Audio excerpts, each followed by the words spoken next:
नमस्कार मित्रों, स्वागत है आप सबों का पुनः चाणक्य ट्यूटोरियल पर। केमिस्ट्री की एक और कक्षा लेकर मैं आप लोगों के समक्ष उपस्थित हूं। प्रिय मित्रों, आज हम शुरुआत करने वाले हैं एटॉमिक स्ट्रक्चर अर्थात परमाणु संरचना की। कॉम्पिटिटिव एग्जाम में इससे संबंधित जितने भी प्रश्न पूछे जाते हैं, लगभग उन सभी प्रश्नों को हमने एक जगह एकत्र किया है। इसका पार्ट 2 भी आएगा। पार्ट 1 में जितना संभव हो सकेगा उतना हम देखेंगे। कुछ और बातें, कुछ मित्रों ने यह भी कहा है कि सर सोशल साइंस के लिए वीडियोस उपलब्ध नहीं है। प्रिय मित्रों, मैं बता दूं आपको कि सोशल साइंस के लिए सर्वाधिक वीडियो उपलब्ध हैं। इतिहास और भूगोल के तो मुझे लगते हैं कि 10 से अधिक वीडियोस उपलब्ध हैं, दोनों के पार्टिकुलर। इसके अतिरिक्त इकोनॉमिक्स के भी वीडियो उपलब्ध हैं आपके लिए, और एनवायरनमेंट जो है आपका पर्यावरण अध्ययन, उसके भी वीडियोस उपलब्ध हैं। चाइल्ड डेवलपमेंट पेडागोगी के भी वीडियोस उपलब्ध हैं। बहुत जल्दी चाइल्ड डेवलपमेंट एंड पेडागोगी के और भी कई वीडियोस जो हैं वो उपलब्ध होने वाले हैं, जो कि आप लोगों के लिए डायट लेक्चरर कीर्ति अवस्थी जी और आरती मिस लेकर के आएंगी। उनके वीडियोस में आप लोगों के समक्ष उपलब्ध करवाने की कोशिश करता हूं। लॉकडाउन की स्थिति है, इसलिए अभी थोड़ी सी देरी हो रही है। तो आइए मित्रों, शुरुआत करते हैं आज इस एटॉमिक स्ट्रक्चर की।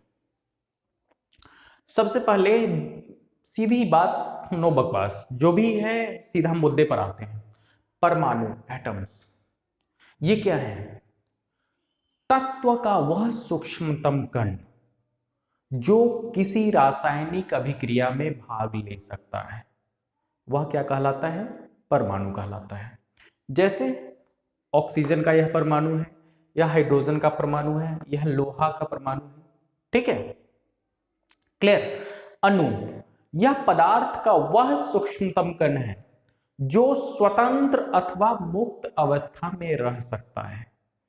यह दो या अधिक परमाणुओं से मिलकर बना होता है। क्लियर? जैसे आप देख लो H2, हाइड्रोजन के दो परमाणु मिलकर के एक अणु का निर्माण किया, वह क्या है?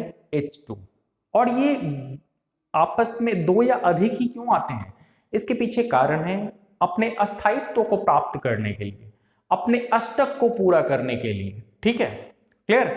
अक्रिय गैस जैसी संरचना को प्राप्त करने के लिए, ताकि ये मुक्त अथवा स्वतंत्र रह सके। आप किसी के साथ क्यों जोड़ते हैं? अपनी खुशी के लिए। उसी ढंग से यहां भी है, ये भी जोड़ते हैं किसी से अपनी खुशी के लिए। क्लियर? O2 यानी कि ऑक्सीजन के दो परमाणु मिलकर के यहां पर ऑक्सीजन का एक अणु का निर्माण किया। क्लियर? H2O अर्थात जल, देखो इसमें हाइड्रोजन के दो परमाणु हैं और ऑक्सीजन का एक परमाणु है। आइए बात करते हैं तत्व की। तत्व क्या है? तत्व वह शुद्ध पदार्थ है, वह शुद्ध पदार्थ जो केवल एक प्रकार के परमाणुओं से ही मिलकर बना है। ठीक है, जैसे हाइड्रोजन, तो हाइड्रोजन में केवल और केवल किसके परमाणु होंगे? हाइड्रोजन के परमाणु होंगे, और ये सभी सदृश अर्थात एक जैसे होते हैं। आपको इस बात को भी ध्यान में रखना है। अगर हाइड्रोजन का परमाणु है तो वो हाइड्रोजन की तरह ही दिखेगा। जैसे आपका अगर कोई बेटा है तो आपकी तरह दिखेगा, वो पड़ोसी की तरह थोड़े ना दिखेगा।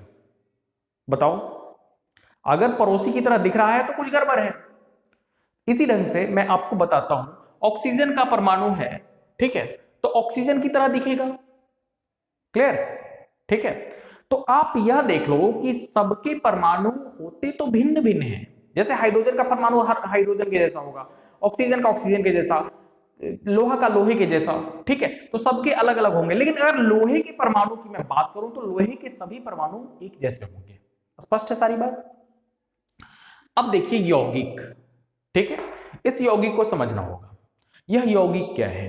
तो यौगिक दो या अधिक तत्वों के, ठीक है, एक निश्चित अनुपात में मिलने के फलस्वरूप यह बनता है।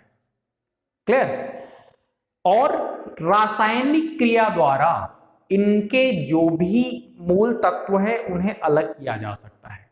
जैसे H2O, मैंने ये कहा H2O, इसमें क्या है? हाइड्रोजन और ऑक्सीजन है। अब यहां पर बात को समझना, हाइड्रोजन अपने आप में हवा है, गैस है, ऑक्सीजन भी गैस है और कहीं ना कहीं दहन का पोषक है और हमारे लिए अत्यंत आवश्यक है, प्राणवायु है। लेकिन अगर H2O की बात करें तो यह क्या है, जल है। इसकी प्रकृति जो है इन दोनों चीजों से बिल्कुल भिन्न है। अर्थात जो नया बनने वाला जो पदार्थ होता है उसकी प्रकृति जो है, यानी कि यौगिक की जो प्रकृति होती है वो उसके जो है मतलब मूल तत्व जो है उसकी प्रकृति से बिल्कुल भिन्न होती है। इस बात को आपको ध्यान में रखना है। क्लियर। लेकिन यह भी सत्य है कि दुनिया के किसी तरीके द्वारा आज तक जल का निर्माण संभव न हो पाया है। कहीं ना कहीं बरगलाने वाली बात है ये, ठीक है। क्योंकि अगर हाइड्रोजन और ऑक्सीजन के मिलने से अगर जल का निर्माण होता बंधु, तो फिर जल की इतनी कमी नहीं होती।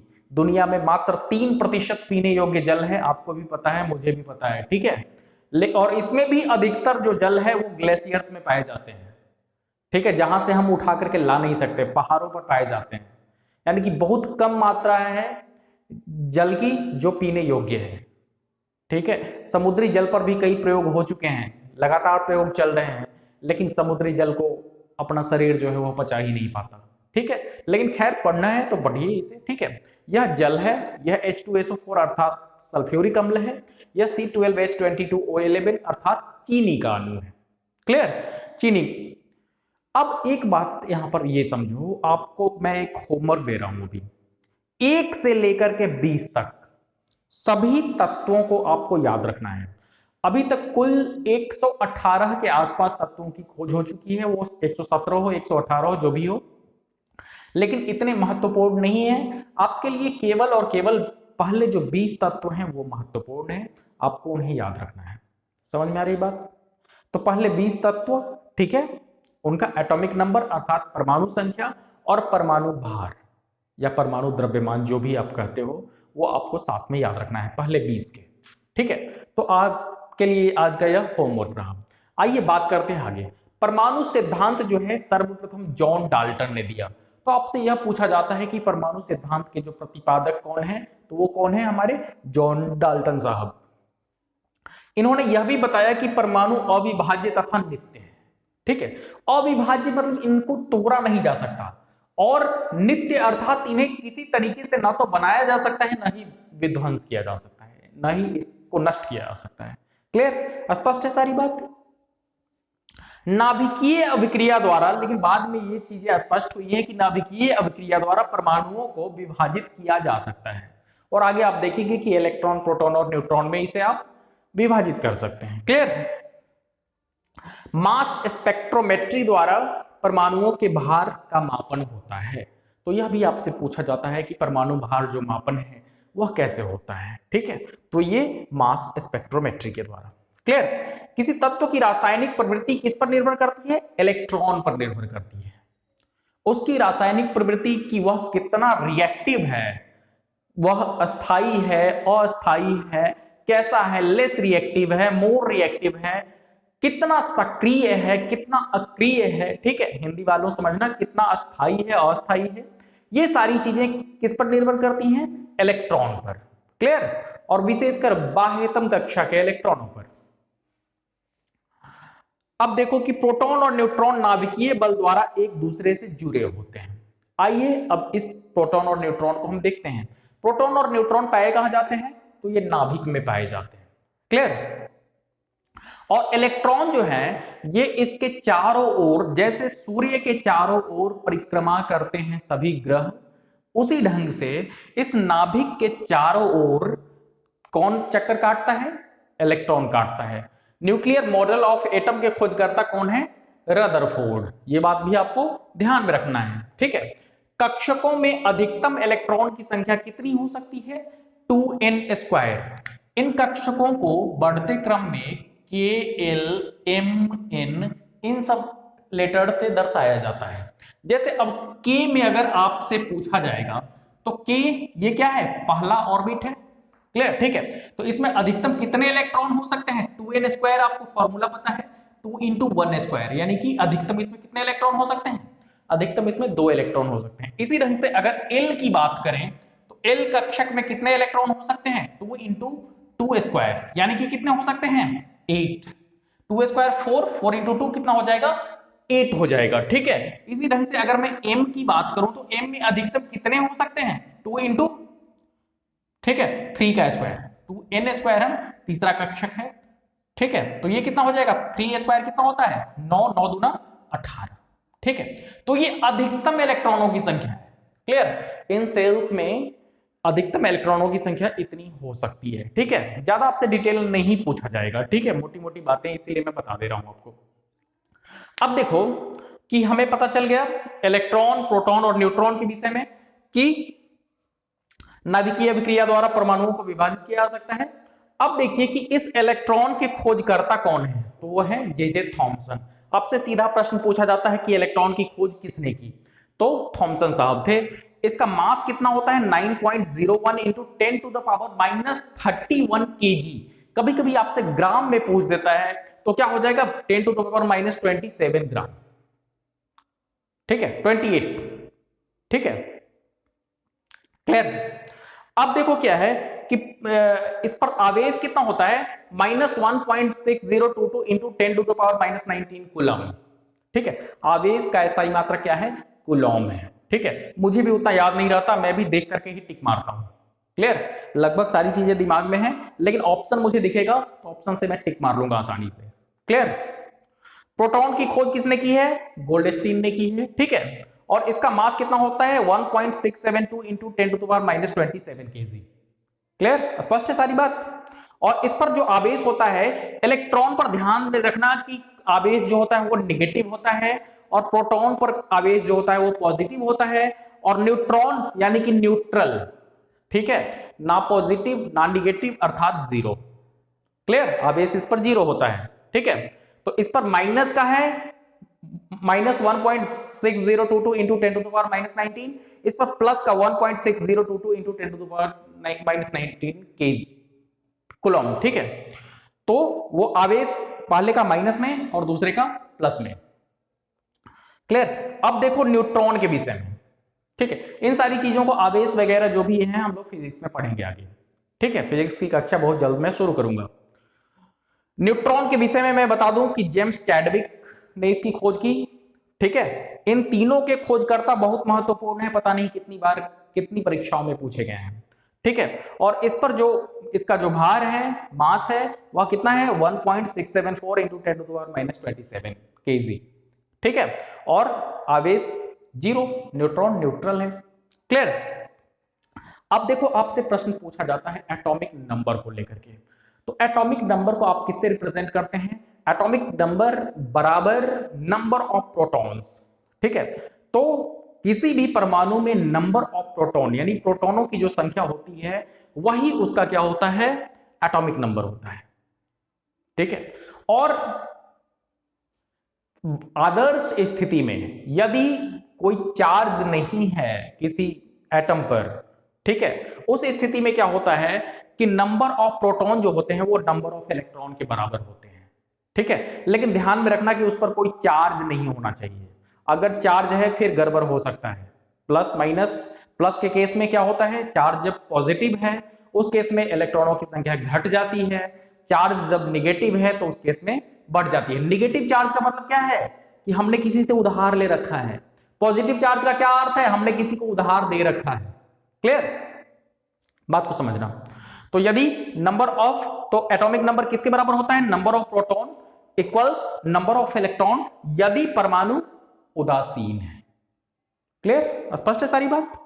जैसे अब सोडियम को देखो, ये Na जो है ये सोडियम का सिंबल है। जिन्हें नहीं पता, जो साइंस स्ट्रीम से होंगे उन्हें पता होगा, या फिर जो आर्ट्स स्ट्रीम से भी होंगे कम से कम इतना तो सुना ही होगा, क्योंकि 10वीं तक सबने मतलब ये पढ़ा है। Na अर्थात सोडियम, इसका एटॉमिक नंबर कितना है 11, और इसका इलेक्ट्रॉनिक कॉन्फ़िगरेशन जो है, इलेक्ट्रॉनिक विन्यास जो होता है वह 281 होता है। इसके बाह्यतम कक्षा में कितने इलेक्ट्रॉन होते हैं, 1 इलेक्ट्रॉन होते हैं। ठीक है, तो इलेक्ट्रॉन की संख्या 11, प्रोटॉन की संख्या भी यहां पर 11 होगी। ठीक है, लेकिन यदि क्या है, मैंने आपसे बताया कि हर परमाणु क्या चाहता है, स्टेबल होना चाहता है, अस्थाई होना चाहता है। तो अस्थाई होने के लिए बाहरी कक्षा में 8 इलेक्ट्रॉन होने चाहिए, या फिर अक्रिय गैस हीलियम जैसा स्ट्रक्चर वो पाना चाहता है। ठीक है, 8 या 2। ठीक है, 2 केवल हाइड्रोजन के केस में फिलहाल काम करता है। क्लियर, ठीक है, तो आप देख लो इलेक्ट्रॉन की जो संख्या है 11 है, प्रोटॉन की संख्या कितना है 11 है। अब समझो इस बात को जरा, ठीक है। इलेक्ट्रॉन 11, प्रोटॉन 11, अभी तक ठीक ठाक था। लेकिन जहां इसने अपना एक इलेक्ट्रॉन का त्याग किया, जहां इसने अपने एक इलेक्ट्रॉन का त्याग किया, उसके बाद क्या होगा, इसका यह Na प्लस बन जाएगा, किसी को दे दिया, ठीक है। हमने इलेक्ट्रॉन को क्या किया, किसी को दे दिया, इस सोडियम ने इलेक्ट्रॉन किसी को दे दिया, तो इसके पास इलेक्ट्रॉन अब कितने बच गए, 2 8, यानी कि 10 बच गए, 10 बच गए, लेकिन इसका अष्टक पूरा हो गया, ठीक है। और यह अक्रिय गैस जैसी संरचना प्राप्त कर लिया। बाह्यतम कक्षा में इसके 8 इलेक्ट्रॉन हो गए और यह अब स्टेबल हो गया। तो इलेक्ट्रॉनों की संख्या घट करके कितनी हो गई, 11 - 1। जब प्लस चार्ज आता है तो माइनस करते हैं, 11 - 1 तो कितने हो गए, 10। और प्रोटॉनों की संख्या कितनी रह गई, 11, क्योंकि प्रोटॉनों की संख्या में कोई परिवर्तन नहीं आता है। इसी ढंग से क्लोरीन को हम देख लें। क्लोरीन का एटॉमिक नंबर कितना है, 17 है, ठीक है। इसका जो इलेक्ट्रॉनिक कॉन्फ़िगरेशन है 287। अब ये 7 इलेक्ट्रॉन तो किसी को दे नहीं सकता, ठीक है। तो ये चाहेगा कि एक इलेक्ट्रॉन में कहीं से खींच लूं, अगर ऐसा सोडियम जैसा कोई परमाणु मिल जाता है तो, ठीक है। और यही होता है Na+ और Cl-। क्लोरीन क्या करता है, इसके एक इलेक्ट्रॉन को ले लेता है और सोडियम क्लोराइड बना लेता है, ठीक है। तो 17 ये है, 287। अब क्या करेगा, Cl-। अब देखो इसका एक इलेक्ट्रॉन इसने ले लिया तो 18, इसके पास अब इलेक्ट्रॉनों की संख्या हो जाएगी और इसका इलेक्ट्रॉनिक कॉन्फ़िगरेशन 288 हो जाएगा। अर्थात इसके जो बाह्यतम कक्षा है, इसका जो बाह्यतम कक्षक है उसमें इलेक्ट्रॉनों की संख्या कितनी हो जाएगी, 8 हो जाएगी और यह खुश हो जाएगा। तो इलेक्ट्रॉन बराबर 18, यानी कि 17 + 1, और प्रोटॉन की संख्या तो 17 ही रह गई, ठीक है। एक बात और आता है परमाणु भार, एटॉमिक मास, मास नंबर जिसे आप कहते हैं, तो वो किसके बराबर होता है, प्रोटॉन की संख्या प्लस न्यूट्रॉन की संख्या। इसके आगे और भी बातें आपसे मैं अभी करूंगा, ठीक है, क्योंकि अगली कक्षा में कुछ और बातें हम करेंगे। एक बात आती है संयोजी इलेक्ट्रॉन। किसी भी परमाणु के बाह्यतम कक्षक में जो इलेक्ट्रॉनों की संख्या होती है वही होती है संयोजी इलेक्ट्रॉन। जैसे यहां पर अगर मैं सोडियम की बात करूं तो सोडियम के बाहरी कक्षा में कितने इलेक्ट्रॉन हैं, एक इलेक्ट्रॉन है, तो एक ये हुआ संयोजी इलेक्ट्रॉन की संख्या कितनी हुई, एक, ठीक है। लेकिन मैं अगर क्लोरीन की बात करूं तो इसमें संयोजी इलेक्ट्रॉन कितने हैं, 287, अर्थात जो बाहर वाला जो कक्षा है उसमें 7 इलेक्ट्रॉन है, अर्थात उसके संयोजी इलेक्ट्रॉन कितने हैं, 7। इसके साथ ही साथ एक और शब्द आता है संयोजकता, ठीक है। तो किसी संयोजकता क्या है, संयोजी इलेक्ट्रॉन और संयोजकता में बहुत अंतर है मित्रों, ध्यान में रखना। किसी परमाणु द्वारा इलेक्ट्रॉन को त्यागने या ग्रहण करने की जो क्षमता होती है वही होती है उसकी संयोजकता। जैसे अब इस सोडियम की स्थिति हम देखें तो सोडियम के बाहरी कक्षा में एक इलेक्ट्रॉन है, अर्थात संयोजी इलेक्ट्रॉन भी एक हुआ, और इसके त्यागने की क्षमता भी कितनी है, एक है, एक से अधिक इलेक्ट्रॉन ये नहीं त्याग सकता है, ठीक है। तो इसकी संयोजकता भी कितनी हुई, एक हुई। लेकिन क्लोरीन की यदि मैं बात करूं तो इसके बाह्यतम कक्षा में कितने इलेक्ट्रॉन हैं, 7 इलेक्ट्रॉन है। अब इसको पूरा करना है कितना, 8, ठीक है। तो 7 इलेक्ट्रॉन तो ये दे नहीं सकता। कोई चाहेगा कि भैया 7 रुपया दे करके नुकसान में मैं रहूं, ये चाहेगा कि एक इलेक्ट्रॉन खींच करके क्यों ना मैं 8 इलेक्ट्रॉन बना लूं, ठीक है। तो इसके ग्रहण करने की क्षमता यहां कितनी है, एक इलेक्ट्रॉन को ये ग्रहण कर सकता है, 7 इलेक्ट्रॉन ये त्यागेगा नहीं, ठीक है। तो इसकी भी संयोजकता कितनी हो गई, एक हो गई, लेकिन संयोजी इलेक्ट्रॉन कितने हैं, 7। तो संयोजकता को अगर देखें तो संयोजकता क्या हो सकता है, अगर 1 2 3 तक है, अगर बाहरी कक्षा में इलेक्ट्रॉन 1 2 3 तक हैं तब तो कोई दिक्कत नहीं है, वही लिख देना है, तब वही संयोजी इलेक्ट्रॉन जो होंगे उसकी संयोजकता होगी। लेकिन यदि 3 से अधिक है, मतलब बाहरी कक्षा में इलेक्ट्रॉन, तो उस केस में क्या होगा कि संयोजकता को 8 से हम घटा देंगे संयोजी इलेक्ट्रॉनों को। जैसे इस क्लोरीन के बाहरी कक्षा में कितने इलेक्ट्रॉन हैं, 7, तो संयोजकता हम कैसे प्राप्त करेंगे, 8 - 7, तो इसकी संयोजकता कितनी हो जाएगी, 1 हो जाएगी, ठीक है। तो 3 से बड़ा जो भी नंबर दिखे आप क्या करेंगे, 8 से घटा लेंगे, आपको संयोजकता मिल जाएगी, क्लियर, ठीक है। जगह यहां था नहीं। अब एक और इंपॉर्टेंट बात है जो मैंने लिख रखा है यहां, अब क्या बताना है आपको, हाँ एक बात और, परमाणु त्रिज्या। अब परमाणु त्रिज्या क्या है, परमाणु त्रिज्या ये देखो, नाभिक के केंद्र से इसके बाह्यतम कक्षक की जो दूरी होती है यही परमाणु त्रिज्या कहलाती है। यह प्रश्न भी पता नहीं कितनी बार पूछा जा चुका है। स्पष्ट है सारी बात? मैं जो भी कह रहा हूं उसको नोट करते चलना आप, ठीक है। और क्या पढ़ाना था? मोल, ठीक है। तो मोल क्या है? मोल जो है यह लैटिन भाषा का शब्द है। यहां से भी प्रश्न कभी कभार पूछ दिया जाता है, एवोगाद्रो नंबर आपसे पूछ दिया जाएगा। तो मोल क्या है? लैटिन भाषा का शब्द है जिसका अर्थ होता है ढेर या अंबार। क्लियर? और मोल क्या है? किसी पदार्थ के एक मोल में उसके कितने कण होते हैं? 6.022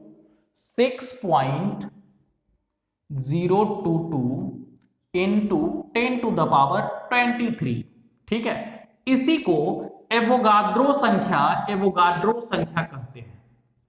क्लियर? इस बात को भी आप ध्यान में रखना, ठीक है। जैसे एक उदाहरण लेता हूं, ऑक्सीजन का एक परमाणु मैंने लिया, ठीक है। तो इसमें उसके कणों की संख्या कितनी हो जाएगी? उसके कणों की संख्या 6.022 into 10 to the power 23। Clear? अगर मैं हाइड्रोजन अणु की बात करूं, ठीक है, हाइड्रोजन अणु की बात करूं तो इसके एक मोल में कितने हो जाएंगे? कितने अणु हो जाएंगे? 6.022 into 10 to the power 23, ठीक है। ये ना तो मैंने गिना है ना ही उसने ही गिना होगा, ठीक है। लेकिन फिर भी आपको याद रखना है, आपसे सामान्यतः प्रश्न पूछा जाता है कि एवोगाद्रो संख्या क्या है, तो 6.022 into 10 to the power 23। Clear? तो यहीं तक बात आज समाप्त करते हैं, मिलते हैं फिर नेक्स्ट वीडियो में। तब तक के लिए जय हिंद, वंदे मातरम। अपने अपने घरों में रहें और अपना ख्याल रखें।